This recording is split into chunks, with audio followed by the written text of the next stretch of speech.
This video is going to be a bit of a review, but if not, we're going to dive in like we've never seen this before, and this will be great, and you'll do good. Good? I said good. That's great and good. Cool. Not even going to restart this. Here we go. Let's do this. Okay. So what we're looking at is what is called an arithmetic sequence. We have patterns. How are they changing? What is happening? And how can we use them? So here we have a pattern. I'm going 7, 10, 13, 16, 19, and forever. To do this one, each step, we can see that I am adding 3. Because I'm adding, that's what tells me it's an arithmetic sequence. All right? We have the same idea here, 24, 22, 20, 18, 16, and so on.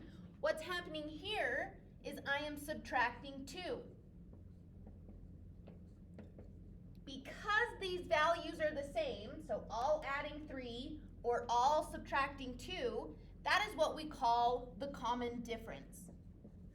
Again, this is how we know we're dealing with an arithmetic sequence, a common difference, and we're going to call this D. Okay? So I could now say, all right, go ahead and find for me the 12th term of this sequence. Well, we could go ahead and add 3 every time, but then what happens if I say find the 800th term? I don't want to add 3 that many times or subtract 2 that many times. That would just take forever. So there is a formula that is going to help us figure that out. This is called the explicit formula.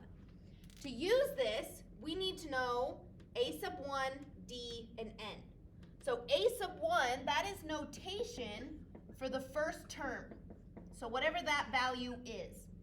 All right? D, we know, is the common difference. N is going to be like the step you're on or the number of terms.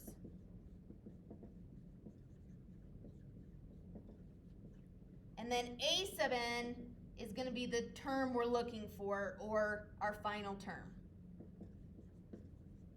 So let's take a look here. Okay?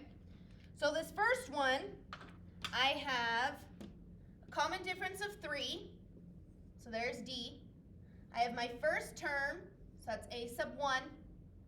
And let's say I want to know the 87th term.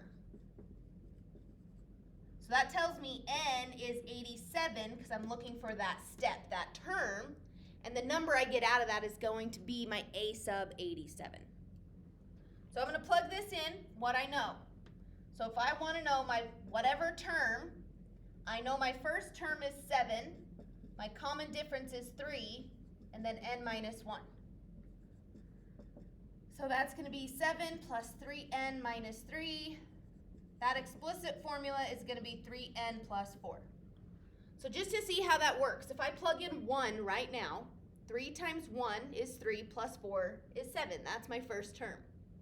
If I plug in 4, 4 times 3 is 12 plus 4 is 16.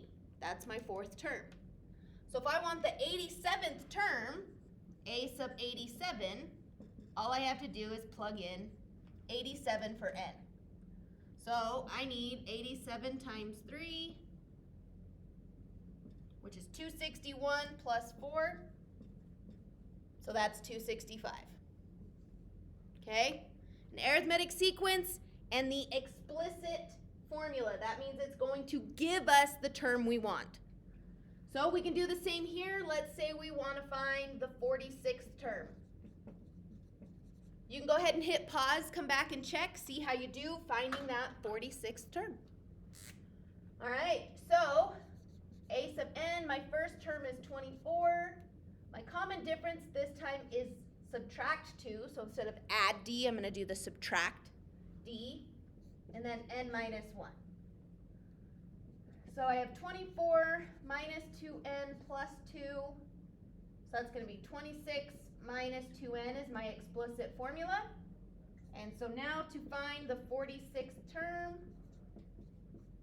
2 times 46.